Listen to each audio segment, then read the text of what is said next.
पार्थ पवार कथित घोटाळा प्रकरणी अजित पवार यांनी आता स्पष्टीकरण दिलंय। जमीन व्यवहार प्रकरणात माझी कुणाशीही चर्चा नाही, कागदपत्र न पाहता व्यवहार झाला असं अजित पवार म्हणतात। एकही रुपया न देता जमीन व्यवहाराचे कागदपत्र तयार झाले।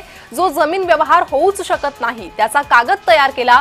उपमुख्यमंत्री अजित पवार यांनी आरोप केलेले आहे। चौकशी संदर्भातील शासन आदेश जारी करण्यात आल्याचं सांगितलंय।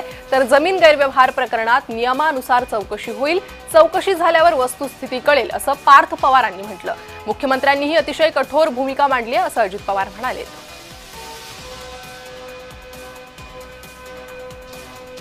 माहिती मिळाली की हे प्रकरण त्यांनी 2005 का 6 लाच पॉवर ऑफ अटर्नी घेतली, म्हणजे 19 वर्षापूर्वी का 5 CR म्हणजे करोडला घेतली। अशा या सगळ्या गोष्टी आहेत। पण आता चौकशी केल्यानंतर त्याच्यातली काय वस्तुस्थिती, कारण जे चौकशीमध्ये अधिकारी नेमले ते अतिशय स्वच्छ प्रतिमेचे आणि प्रशासनामध्ये चांगली इमेज असणारे आहेत। एक तर व्यवहारच तसा व्यवहारच तो झाला नाही। खरं तर त्याचं खरेदी खतच व्हायला नको होतं। ती कागदपत्र ज्यावेळेस बघितली ना त्यावेळेस रजिस्ट्रारने त्याचं खरेदी खतच नोंदणीच कशी केली तेच कळत नाही। कुणी जरी असलं तर त्याचं योग्य पद्धतीने चौकशी झाली पाहिजे।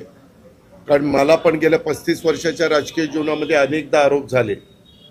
आरोप सिद्ध तर झालेच नाही, पण माझी बदनामी प्रचंड झाली। म्हणजे काही आरोपाच्या बद्दल तर निवडणुका जवळ आल्या की ते सुरूच व्हायचं, निवडणुका संपल्या की पुन्हा ते थंड व्हायचं। असे ते सगळे प्रकार तुम्हाला पण माहिती आहे।